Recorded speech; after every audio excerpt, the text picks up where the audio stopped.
Bila kita masuk umur 30-an, 40-an ni, kita mesti nak kehidupan kita tenang dan bermaruah. Jadi ikuti 5 prinsip penting ini. Yang pertama, jangan sesekali memusuhi seteru yang terlalu murah harga diri mereka. Tinggalkan mereka. Ya, hanya tinggalkan mereka.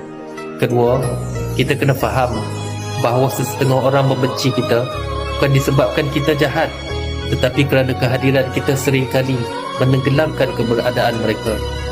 Yang ketiga, seandainya kamu ingin sesuatu itu kekal, maka jangan banyak berbicara tentangnya di hadapan manusia lain. Yang keempat, orang yang menikam kita sebenarnya sejak awal lagi sudah memiliki hasad dengki, tetapi mereka terlalu cemerlang, berlakon dan berpura-pura. Dan yang kelima, paling penting, jangan tunduk membongkok untuk mengutip apa yang jatuh dari hidup kita. Kerana semakin kita tunduk, maka semakin banyak lagi yang akan jatuh. Teruskan saja perjalanan hidup kita. Insya Allah kita akan menemui sesuatu hikmah yang lebih baik.